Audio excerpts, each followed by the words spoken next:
দিদি, আজকে সেই ভূত চতুর্দশী না? হ্যাঁ, সেই জন্যই তো প্রদীপ ধরাচ্ছি। হে দিদি, আজকে কি সত্যি ভূতরা ঘুরে বেড়ায়? তাই তো জানি, কিন্তু আজ তো আমরা 14 শাক খেয়েছি না, ভূতেরা কিছু করতেই পারবে না। বাবা, 14 শাকের এত শক্তি, ভূতেরাও কিছু করতে পারে না? এ দিদি, এই শক্তি কতদিন ধরে থাকবে রে? কেন, অনেক দিনই তো থাকবে। ওই জন্যই তো বছরে একবার করে 14 শাক খাই।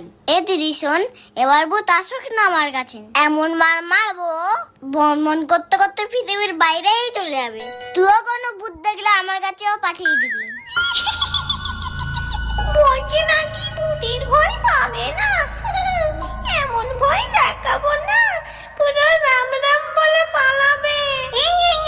কি বলছো তুমি? এরকম বলতে নেই আমাদের। নে চল চল, অনেক কাজ, তাড়াতাড়ি লেগে পড়ি, সবাইকে ভয় দেখাতে হবে। এ দিদি দেখ, কত বাজি ফাটছে। হ্যাঁ, আকাশটা কি সুন্দর লাগছে। এ দিদি, আমাদেরও তো এরোপ্লেন বাজি আছে, চল ফাটাই। ওটা এরোপ্লেন নয়, ওটা রকেট বাজি।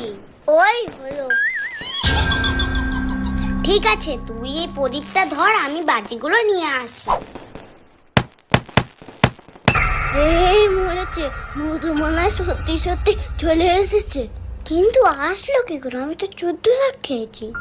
কিরে বাবা, কেমন আছিস? ও তুই এতদিন ধরে কোথায় ছিলি? আমাকে তো সেই ম্যাজিকটা শেখালেই না। এই দেখ, আমি আরো কত ম্যাজিক শিখেছি।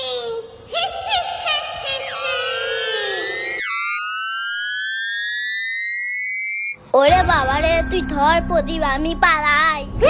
এসব আমাদের কাছে দে। আরে পড়ছে না কেন? পড় পড় পড় না। এই কি হচ্ছে আমার সাথে? কি করি এখন? এদিকে আমার হাত পা বেঁকে গেছে।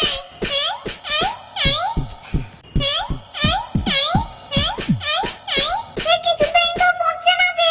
আরে পড় পড় পড় না। উফ, বাঁচলাম। আমার সাথে ফাঁসলামো। এই দাঁড়া, তোকে দেখাচ্ছি মজা। এই আমার পায়ে কি একটা গরম গরম লাগছে জানো? দেখি তো।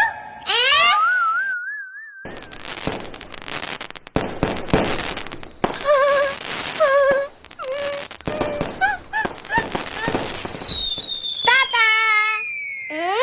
আমাকে এসছে ভয় দেখাতে, নিজে ভয় পালিয়ে গেছে। এ দিদি